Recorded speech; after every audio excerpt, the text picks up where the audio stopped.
Chancellor Angela Merkel's government has decided not to join the initiative of the Bundesrat, the legislative council representing Germany's 16 states, to outlaw the National Democratic Party of Germany, or NPD. This is seen as a setback rather than a final blow to the attempt to ban the Neo-Nazi NPD. It may be considered a neo-Nazi party. You have to prove it.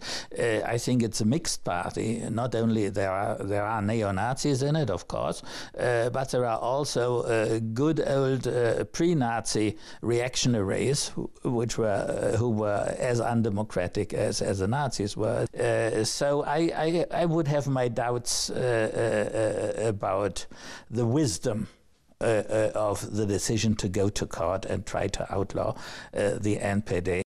People are rather annoyed with the NPD because they receive government money, and millions each year actually, and they're rather annoyed with that. They're probably, and you know, it's maybe the easiest way out is just to ban something. That's what people think.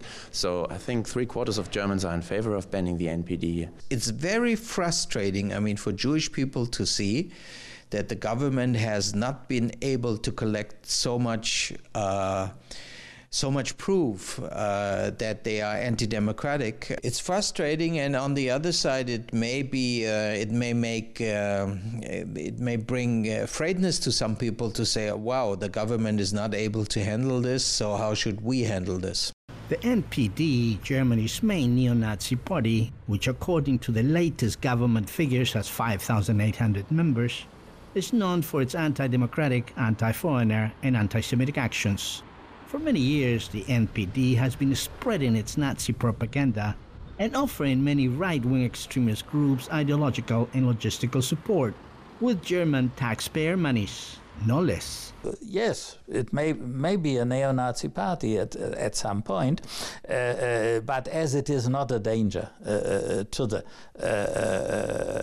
democracy in the Federal Republic, I think it would be much better to let the voters decide and let the voters tell them that nobody needs them and that they should shrink from one election to the next. You have laws over here, and you have to stick to the laws.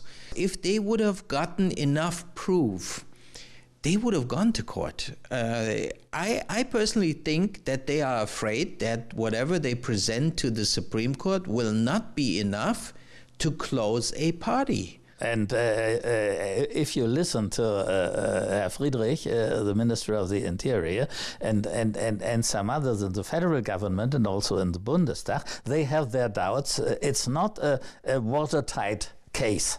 It was more about political symbolism, creating a common front against the NPD. For the SPD and the Greens, who have like a strong anti-fascist heritage, of course they will say we were always the ones who tried to go ahead with the bid for banning the NPD, whereas the Liberal Party, Merkel's coalition partner, they will say we have a strong liberal heritage and we try to not just to ban people and silence them, but we try to engage them in arguments to prove that they're wrong. And I think they might be able to say that. Parliamentarians from the opposition parties, Social Democrats and Greens, will continue building support within the national parliament to outlaw the NPD. And political observers say outlawing the neo-Nazi NPD will be a hot political issue in the upcoming national election in September. This is Wilson Ruiz for Jewish News One in Germany.